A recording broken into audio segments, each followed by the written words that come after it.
Hi, I'm Jason with Nightly Creations. This week we're going to be focusing on how to create your own chainmail jump rings.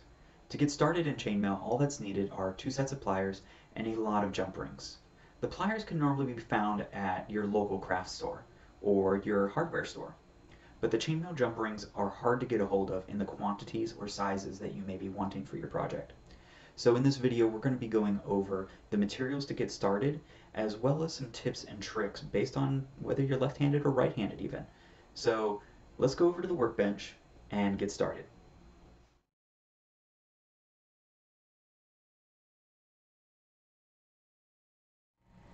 Alright, I see you've made it. As you saw from the materials list earlier, we have a set of gloves. These are neoprene lined, and they're also what do you call it on the inside? I forget. But they're meant for cold weather. Basically, you just want something to protect your hands from the actual the wire. Now, leather, of course, is always best, but for this particular video set, I went for the cheapest possible, to be honest with you. I think these were like $5 at my local hand store. The materials list has the exact price in it, but here's our dowel. This is a 5/16 inch dowel. It's, I think it was originally like 3 feet. I've cut it down to about 18 inches. And I've even found that even this is too long. When using it, it scrapes the inside of my hand. You can actually even see, well, maybe you can't, but there's a line on my arm for where I kept on scratching myself. So we're going to choke up on the handle a little bit when we use this. Now, for this particular part of this video, we are going for the most cost-effective way of doing this. So it's the least expensive, and well, typically we trade time for money here. So it's going to take you a little bit longer to make the rings, but you'll be able to do it for pennies, which is kind of nice. So I've already cut about 4 feet of wire. This is 16 gauge aluminum, but you can use galvanized steel or copper. Copper wire from your hardware store is typically pretty easy to get a hold of, so use whatever works best for you. Now, what I try to do here is take about a hand span width here of wire and loop it around the base of this just a tad. It doesn't need to be significant. Really, your gloves are going to grip it more than anything else. And then what we're doing is we're going to wrap this around.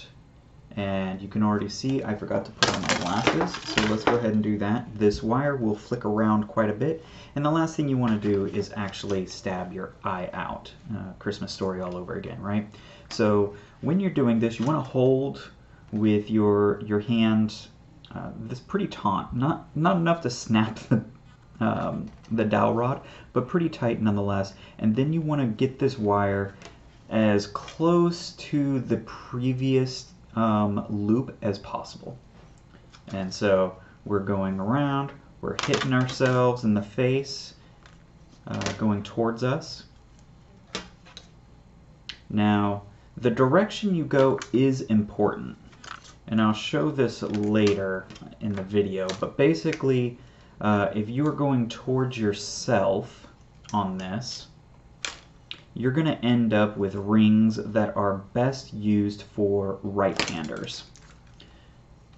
And if you go away from yourself, you're going to be doing rings that are very nice for left-handers.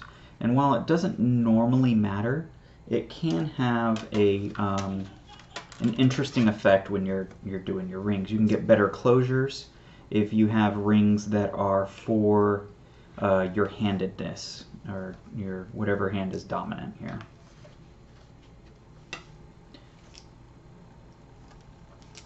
So we may fast forward through this piece so you don't have to watch this, but your hands will get tired as you're going and doing this. It's to be expected. It's no big deal. Oh, I lost focus there for a little bit. There we go, we're getting on the last little bit here. Whoop.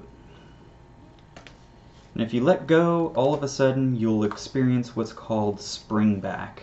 So as you tighten the metal around here, it becomes kind of like a spring in a coil. And every metal is a little different, but it has a certain amount of spring back force. So when you let go, it's going to unravel just a bit, which is why when you purchase rings that are of a certain ring size, like for example 5/16, they're not actually truly 5/16 on the inner diameter. In truth, they're just a little bit bigger because the metal actually warps back. It springs back. Alright, we're going to slide this off. We have our thing here. You can tell I wasn't perfect when lining up my rings or my little coils here, but that's not necessarily a horrible thing. You just don't want instances like this where you have the huge loops there. And so I'm going to take this. Now, you want to keep the glasses on, but you don't necessarily need the gloves for this. So I'm going to take off my gloves. I have my coil, which is a little loop-de-loop, and I'm going to take my trusty snips, and we're going to snip off the end here. There we go. And the reason you want to keep the glasses on is because sometimes you'll make a snip and it will spring back into your face, which, as you can imagine, is not a pleasant experience. Where you start clipping is completely up to you. On this particular coil, this side is a little far out and is malformed, so I'm actually going to go to the next spot that it meets fairly flush to the next ring in the row, and I'm just going to snip it there. Okay, so I have that, I've snipped this, and we're going to go to a top-down view here real quick. And so we are going to snip our rings. So we started from right over here.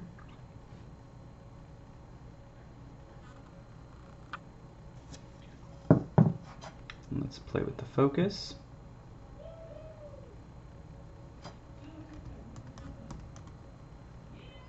All right, so we have our rings and we're just gonna slowly cut, and basically for precision you want to cut as few rings at a time as possible. And it also gets difficult the more rings you try to snip at one time. So I just try to snip one at a time.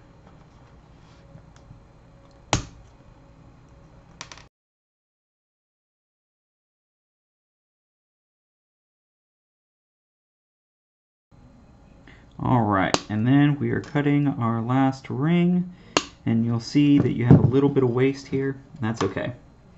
So we have this guy is wasted, and so is this guy. And these were just rings that I had cut previously, so just ignore them. But here we go. Now, something to keep in mind is that you can see here that there are little marks of where I did the metal. And this is because the wire was wrapped so tightly around it. This is natural.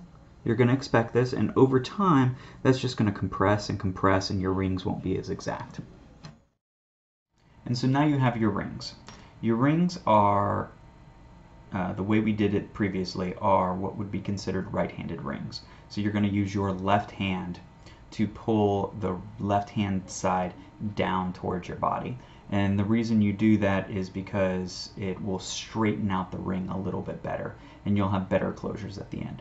Now, this isn't necessarily important, and most chainmailers, like myself being left-handed, order right-handed rings all the time and are able to make beautiful products without having to adjust much of anything. So it's no big deal. It just makes your time a little nicer when dealing with chainmail if you have rings that match your handedness. But not a big deal, like I said, remember that. So now let's go back and let's do a left-handed version of this. So we're going to put our gloves back on.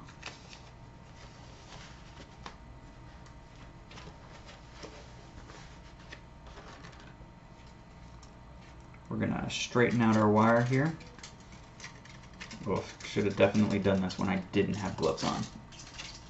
Grips it a little much.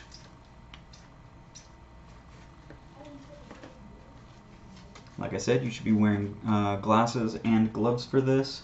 Maybe not for the unraveling part, but at least glasses so you don't smack yourself in the face. Alright, so like we had previously said, we're going to take about a hand's length, hand span, line it up with our dowel rod, grip it.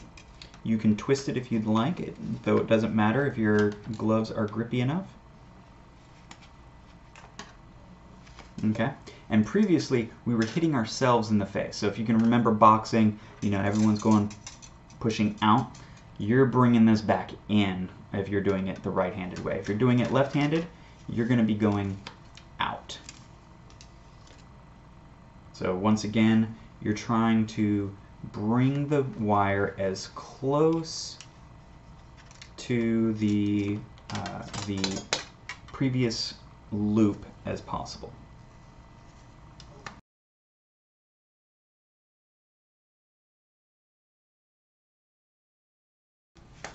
Okay, so here we go. So once again, you just slide that off. And you snip.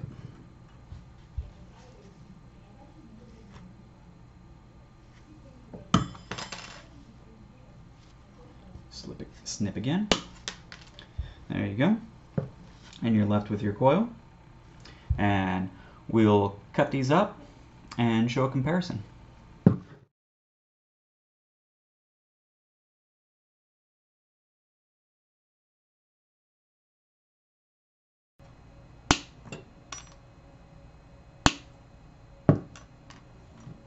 Alright, and so now we have our rings. Now to give you an example of how they're different.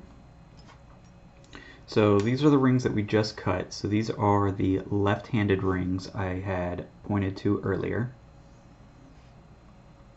And these are the right-handed ones. So you can tell that on this one, this side is pulled what would be towards me, because the camera is upside down, and this one is away from me. So as a left-handed person, I'm going to pull this right-hand side down, and it'll straighten the ring towards its center naturally.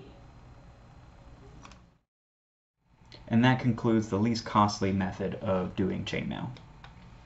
So now we're going to move on to a little bit more costly way of doing it. It also requires a couple more tools. So let's go ahead and hit that materials page and get started.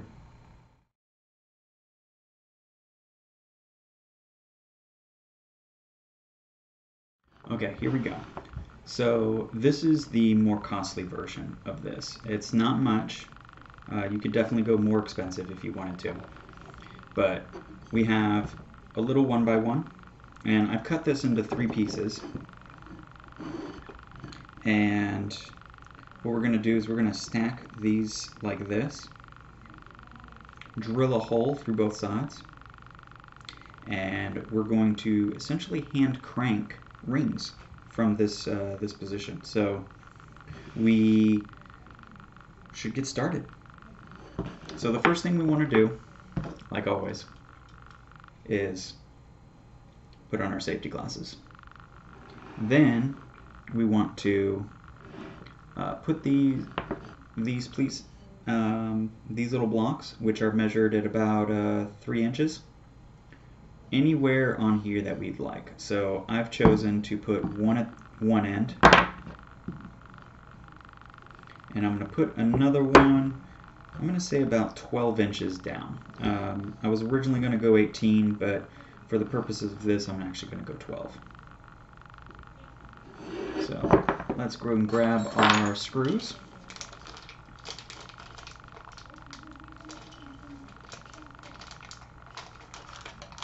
There we go.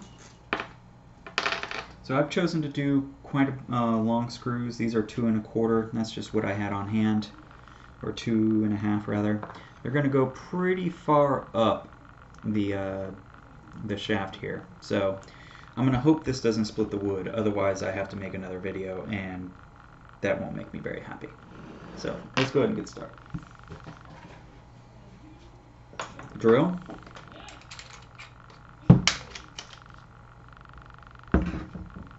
Now, normally I would do a pilot hole, and as a matter of fact, if I still have my bits around, I will.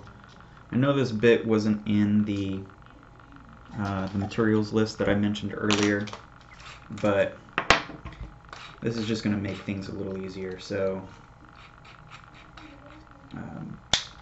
hopefully you don't need it. So I'm going to also move this to the edge here, so I can get a good handle on it. And let's actually lengthen this out a little bit. There we go.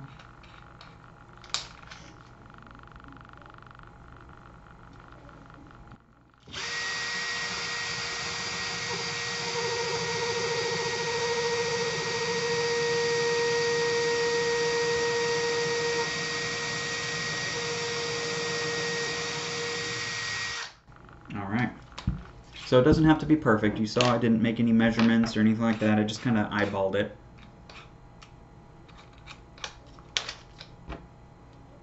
So we're going to take our screw, line it up with our little pilot hole, and go in.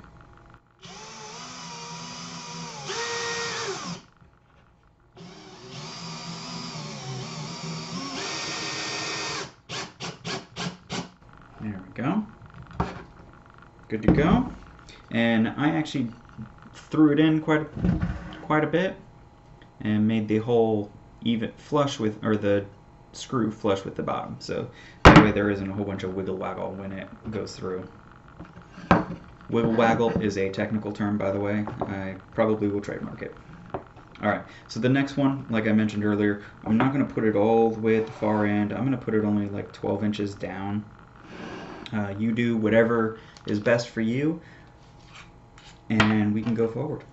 The reason I'm going 12 inches down, basically, is the original dowel that we were using is 5/16 inch, right?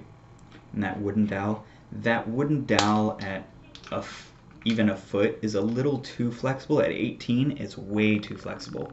And so if you try to put this in here, it would inevitably snap the dowel rod, and we don't want to do that. So let's go ahead and put it a little 12 inches down, call it good. Once again, eyeballing.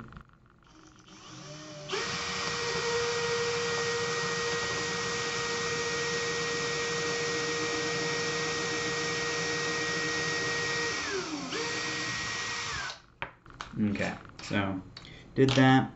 Get our next screw in.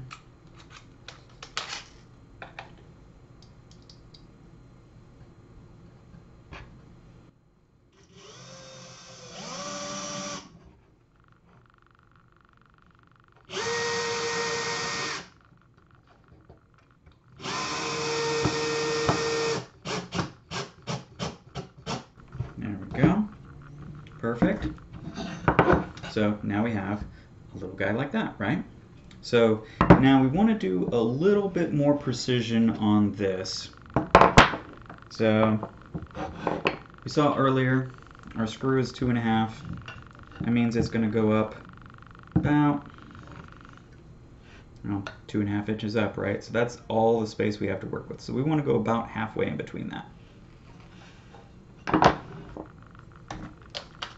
And what we're going to do is we're going to drill a hole in the top portions so that way we can put our dowel through.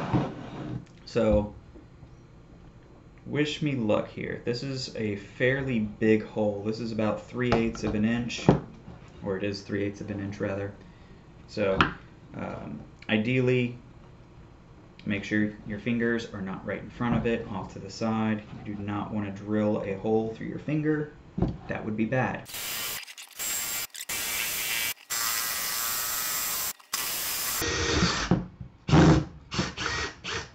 Alright, we finally made it through. So we have our hole. It's a little off center than what I wanted it to be. If you have a drill press, that's better, but or if you can drill straight down through here, that would be better. I don't have that luxury where I am, so we're just going to go through the other side as well and hope for the best.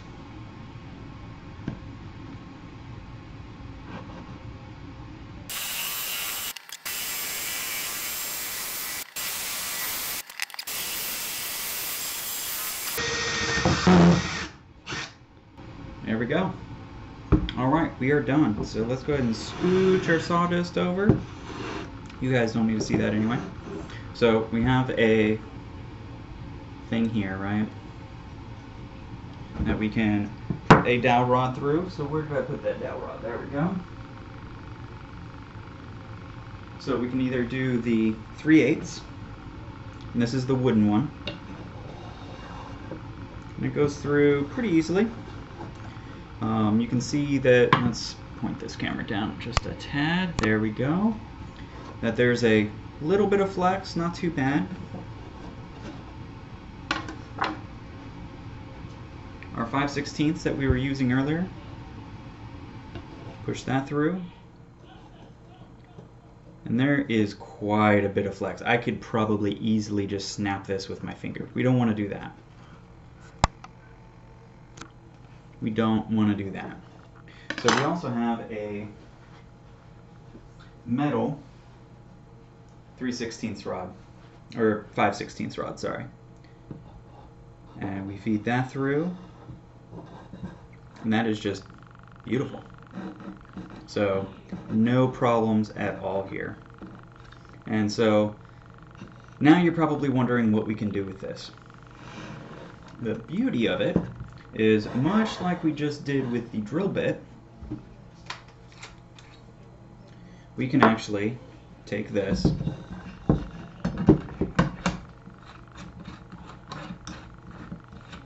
helps if you go the right way on the thing here. There we go. I have a feeling that you're going straight. There we go.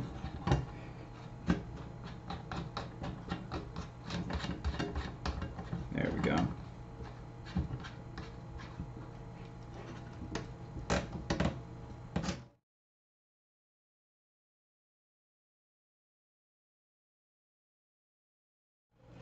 Alright, so we're going to take a couple lengths of this. This is our wire from before. Yep. There we go. So previously we were doing about 4 loops of it, so let's go ahead and do another 4 or so. So that's 1, 2, 3, 4. Let's cut this guy off. So here's that, right? So take it from me, you want to make this a fairly straight loop as possible. So just kind of straighten it out. So it still loops, but like only once around, no big deal. And we're gonna take our rod as before. This is the metal one of the same size, so this is the 5/16. Gonna loop it through. Tighten it. Good to go. So the next step is to put this through the hole that you just drilled and into the chuck. So there should be gaps in between the teeth of the chuck. Slide it in between that. Put on your gloves. And this is a lessons learned moment, right? So this is where you want to go slow and steady, and also kind of learn your equipment. So these gloves are not necessarily the best for this. This is neoprene. Now if you have a piece of leather,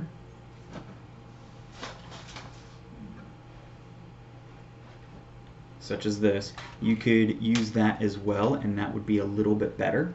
Because the neoprene rips like crazy and you can get your fingers wrapped in here. Not a pleasant experience, so let's not do that. But I'm going to pretend you don't have leather. So we're going to use the neoprene gloves. So we're going to go really slow because the neoprene grips, like I mentioned earlier. So here we go. And we're just slowly rolling. But you can see, let's see, the thing moves a little bit as the coil moves. Speeding it up a little bit. And you can see we're pretty close on our coil. But look how quickly that's going. And you see that flop out? If this was longer, it could be cutting your eyeballs out. So don't poke an eye out. And so this is going to be where you experience that spring brack. So it's curling up over my wrist now. And it's slapping over, out, right about there. So once again, if you feel that coming and you have steel, do not keep your finger there. That's like a mouse trap. So once you feel it getting probably about wrist movement away, move your hand and don't bother doing it. So you can see this sprung about a little bit. So I have this coiled three times. It already flips around and even hit my hand on that. So let's not do this as much as possible. So give yourself plenty of room. Wire is cheap. If you waste a couple inches of it or even a foot of it, it's not going to hurt anything. So let's go ahead and loosen this out. There we go. Get our coil. And look at that coil. That is beautiful. That's almost perfect. And if you have a couple hundred feet of wire, you can do it pretty quickly using this method. So once again, be safe. Remember your left and right-handedness. All you have to do is reverse the direction on the drill to determine which direction your handedness goes. But feel free to play, experiment. Leave in the comments below what you guys think, what you guys plan on doing, and yeah, let's see that outro. Thank you for watching the video. If you liked what you saw, be sure to hit that like button, and then leave us a note in the comments about what you would like to be able to see in the future. And then subscribe to the channel so you'll be notified the moment your suggestion goes live. Remember, YouTube is not our only social media outlet, so check us out in other areas, and we look forward to seeing you out there. Have a good day.